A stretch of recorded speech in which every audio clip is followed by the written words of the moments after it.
Good morning everyone. Welcome back to our online class again.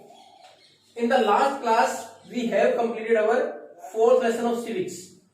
Key elements of democratic government. किसी भी लोकतांत्रिक सरकार की जो महत्वपूर्ण चीजें हैं, क्या क्या महत्वपूर्ण कंपोनेंट है वो हमने पढ़े थे. Now we are moving towards the fourth lesson of geography, that is maps. की मानचित्र. इससे पहले जो ज्योग्राफी का थर्ड लेसन पढ़ा हमने, और उससे पहले हमने थर्ड था लॉन्गिट्यूड और लैटिट्यूड, उससे पहले हमने पढ़ा था ग्लोब पढ़ा था. अब ग्लोब हमने पढ़ा तो it is useful to get the information about the whole earth. अगर पूरी अर्थ से रिलेटेड कोई जानकारी लेनी है तब तो ग्लोब सही है. लेकिन अगर हमें किसी छोटे पार्ट की कोई इंफॉर्मेशन लेनी हो, जैसे हमें हो सकता है देश के बाद पहले first of all we are going to know about our country, then after our state, then after our district, then after our tehsil और देन आफ्टर अवर विलेज. तो क्या गांव की जानकारी हमें वहां मिल जाएगी? अगर ग्लोब पर हम सर्च करें लक्ष्मणगढ़ कहां है तो कहीं नहीं मिलेगा, क्योंकि उसमें अगर भारत का भी देखोगे तो इतनी सी दूर में तो पूरा इंडिया कवर हो गया उसमें. अब उसके बाद अगर स्टेट में डिवाइड करो तो स्टेट की इंफॉर्मेशन ही बहुत कम इतनी सी मिलेगी. उसके बाद अगर डिस्ट्रिक्ट पर जाओगे तो बहुत ही डॉट हो जाएगा हमारे पास. हो तो we are not able to get the information on a globe regarding a town और ए विलेज और ए डिस्ट्रिक्ट और इवन ए स्टेट. तो ग्लोब हमने पढ़ा था यूजफुल तो है, but for getting the information regarding the whole earth. अगर पूरी अर्थ की कोई इंफॉर्मेशन लेनी है तो हमारे लिए ग्लोब इंपॉर्टेंट था. और अगर हमें कुछ जानकारियां लेनी है at a smaller level than maps are more useful, तो उसके लिए मैप ज्यादा यूजफुल है. अब मैप है क्या, उसकी डेफिनेशन दे रखी है आपकी बुक में. It is an representation, it is a representation, ये प्रदर्शित करता है द होल अर्थ और ए पार्ट ऑफ इट. किसी भी हमारी पृथ्वी को फ्लैट समतल जगह के ऊपर, यानी हम अगर किसी पूरे पेज के ऊपर इसको मैप को बना सकते हैं, या तो पूरी अर्थ से रिलेटेड बना दे इंफॉर्मेशन जो भी चाहिए हमें वर्ल्ड मैप के तौर पर, या फिर हम बनाए किसी पार्टिकुलर जगह की, यानी किसी एक कंट्री की, इंडिया का बना लिया मैप. उसके बाद हम स्टेट का बना ले, चाहे हम डिस्ट्रिक्ट का बनाए, चाहे हम टाउन का बनाए, चाहे विलेज का बनाए, मैप कोई भी बन सकता है. और map are more important than globe to get more information. Map हमेशा ग्लोब से ज्यादा इंफॉर्मेशन प्रोवाइड कराता है किसी पार्टिकुलर एरिया के बारे में. अब मैप भी कई प्रकार के हैं.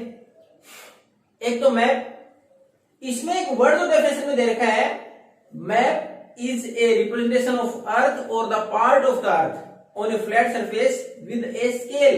उसमें एक वर्ड दे रखा है स्केल. अब ये स्केल क्या है, हालांकि बाद में आपको पूरा इसमें डिटेल दे रखी है, लेकिन स्केल एक्चुअल में है क्या.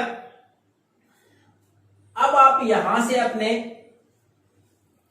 लक्ष्मणगढ़ से और जयपुर तक का किसी भी मैप के अंदर रूट दिखाते हो.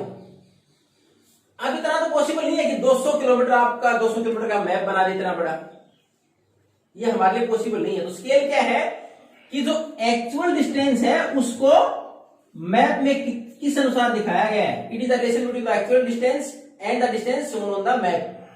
अब देखो, अगर हमने मान लो लक्ष्मणगढ़ से, यहां से लक्ष्मणगढ़ से और जयपुर का डिस्टेंस मान लो 200 किलोमीटर है, और मैप में हमें इस प्रकार लाइन जो दे रखी है ये इसका डिस्टेंस. अब स्केल का मतलब क्या, आप स्केल जब क्लास में इस्तेमाल करते 1 2 3 सेंटीमीटर लिखे हुए उस पर, वो स्केल ही तो है. उसी प्रकार ये जो डिस्टेंस हमने मैप के अंदर दिखाया, ये एक छोटी सी लाइन खींच दी कि लक्ष्मणगढ़ से और जयपुर का डिस्टेंस है. ये लाइन मान लो आपकी 2 सेंटीमीटर की है और एक्चुअल डिस्टेंस कितना था, 200 किलोमीटर. तो 1 सेंटीमीटर कितने के बराबर हो गया, 100 किलोमीटर के बराबर.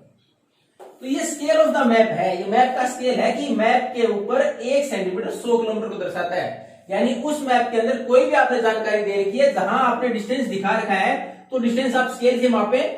अगर मान लो आपका ये कहीं ना कहीं आधा सेंटीमीटर आता है, इसका मतलब डिस्टेंस कितना है, 50 किलोमीटर का डिस्टेंस.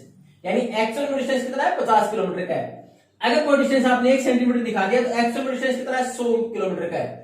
अगर आपने मैप के अंदर कोई 2 सेंटीमीटर की लाइन खींची है 2 शहर के बीच में और आपने डिस्टेंस दिखाया, तो इसका मतलब वो अगर 1 सेंटीमीटर 100 किलोमीटर को दर्शाता है तो 2 कितने के 200 को. ये होता है स्केल. स्केल क्या है, एक्चुअल डिस्टेंस और उसको रिफ्लेक्ट करना मैप के ऊपर जो रिप्रेजेंट किया जाता है. यानी मैप के अंदर सेंटीमीटर में कितना रिप्रेजेंट करेंगे, यानी 1 सेंटीमीटर कितने को दर्शा रहा है, वो स्केल है।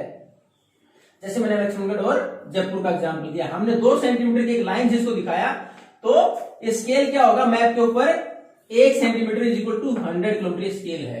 यानी मैप के अंदर जहां, उस मैप के अंदर हम जहां भी 1 सेंटीमीटर का डिस्टेंस, इसका मतलब 100 किलोमीटर के बराबर है, ये स्केल है। तो मैप में हमेशा स्केल होता है, किसी भी कोई मैप अगर हम दर्शाते हैं उसके अंदर स्केल होता है। अब ये तो था हमारा मैप। मैप भी कई प्रकार के, कई बार तो एक छोटे से मैप में बहुत सारी इन्फॉर्मेशन, एक छोटे एरिया के बारे में कई बार बहुत कम इन्फॉर्मेशन होती है, यानी अकॉर्डिंग टू डिटेल्स गिवन। उसके बाद मैप किस चीज की जानकारी देता है, उसके अनुसार भी 3 प्रकार के हैं। कौन कौन से? पहला है फिजिकल,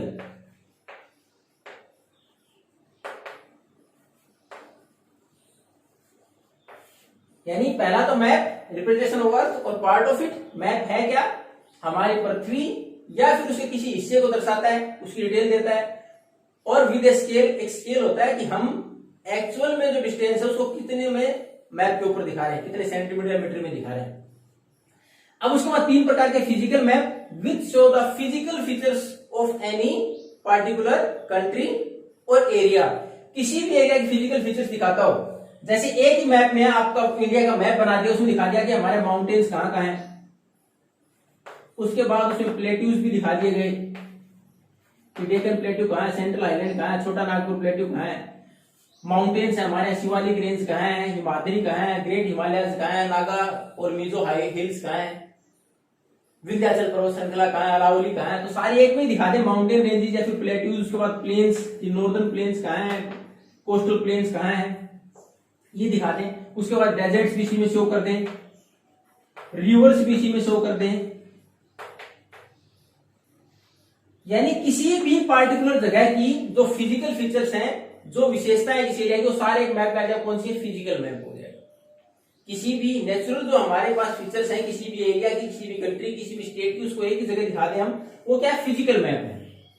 हालांकि इसमें एक चीज आप ध्यान दें, सारी चीजें इकट्ठी है तो फिजिकल मैप। अगर आपने एक केवल माउंटेन्स दिखा दिया एक मैप के अंदर, तो ये मैप बदल जाएगा। लास्ट में बताऊंगा मैं आपको। एक तीसरे प्रकार इसको होता है थीमेटिक। आप उसमें डिटेल डाल देंगे, थीम डाल देंगे माउंटेन्स, तो थीमेटिक मैप हो जाएगा। लेकिन सारी फीचर्स एक ही मैप में दिखा दें कि इंडिया के अंदर माउंटेन रेंजेस कौन कौन सी हैं, उसके अंदर कौन कौन सी मेजर रिवर्स हैं, कौन कौन से हमारे पास प्लेन्स हैं, कौन कौन से डेजर्ट्स हैं, कौन कौन से आइलैंड्स हैं, कौन कौन से ओशियंस हमारे साथ लगते हैं या फिर वाटर बॉडी साथ लगते हैं, तो हो जाएगा हमारा फिजिकल मैप, जो हमारे नेचुरल फीचर्स को दिखाता है। अब हमारे पास सेकंड जो है वो हमारा कौन सा है? Political map. अगर पॉलिटिकल की बात करें तो विच रिप्रेजेंट द बाउंड्रीज, जो एक सीमा को दर्शाता है कि उसमें आपकी विलेज की हो सकती है, डिस्ट्रिक्ट की हो सकती है, टाउन की हो सकती है, स्टेट की हो सकती है, कंट्री की हो सकती है। यानी हमने भारत का मैप बनाया तो पॉलिटिकल मैप है, यानी भारत की सीमाओं के अंदर पॉलिटिकल मैप है कि भारत की सीमाएं दर्शाता हो कि यहां तक हमारी बाउंड्री, पाकिस्तान के साथ बॉर्डर लगता है, चाइना के साथ लगता है, नेपाल, ये भूटान, ये म्यांमार, ये बांग्लादेश, ये श्रीलंका, ये इस प्रकार अफगानिस्तान, ये जहां लगता है, ये इसके बीच में भारत दिखा दिया गया, वो पॉलिटिकल मैप है which represent in the boundaries of a particular area. उसी प्रकार हम डिस्ट्रिक्ट का दिखा दें कि हमारे डिस्ट्रिक्ट सीकर के साथ झुंझुनू का बॉर्डर लगता है, उसके बाद नागौर का लगता है, जयपुर का लगता है, तो उसमें हम फिर उसके साथ चारों वो बाउंड्री दिखाएं कि कौन कौन से उसका, तो आपने डिस्ट्रिक्ट का मैप बना दिया। तो क्या है? पॉलिटिकल मैप है, यानी वो which are showing the boundaries of a particular area of a country, of a state, वो हो जाएगा हमारा पॉलिटिकल मैप।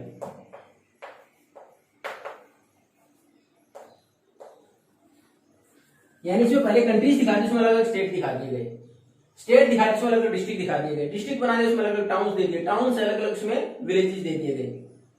तो ये हमारे पास political map which represent a particular land boundary of any country, state, town, district और village. अब हमारे पास तीसरा मैप कौन सा? थीमेटिक। थीमेटिक मैप,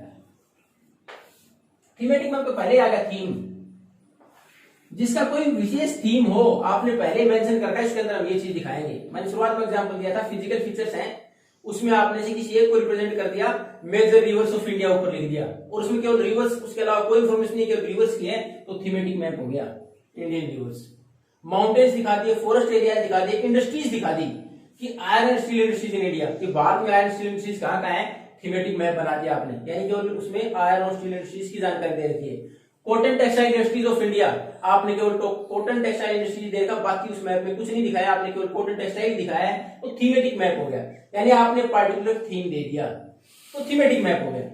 तो पहला तो हमने इस लेसन में कि पहले ग्लोब क्या है, which provide information regarding different countries, अलग अलग कंट्रीजों के बारे में इंफॉर्मेशन प्रोवाइड कराए, लेकिन इसमें इंफॉर्मेशन बहुत ही छोटे स्केल पर है, यानी बहुत छोटी छोटी जानकारी है पूरे कंट्रीज के बारे में, बाकी हम जानकारी नहीं ले सकते।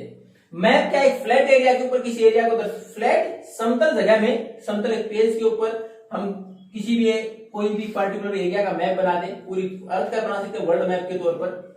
अब इसमें एक चीज और है, जहां नेम ए बुक कई बार एक नंबर में आता है, name a book which has different types of maps, एक बुक आती है इसमें कई प्रकार के मैप, इकट्ठे करके उसको क्या बोलते हैं, एटलस। अगर आप मार्केट में जाके बोलोगे एटलस दे दो, तो क्या है, मैप की आपको बुक दे देगा, इसमें कई प्रकार के मैप होंगे। हालांकि कई बार इसमें भी थीम दे देते हैं कि एटलस में कि हमारे फिजिकल फीचर्स को दर्शाती हुई एटलस दे दें, पूरे वर्ल्ड की ले लें आप, तो Atlas a book of map.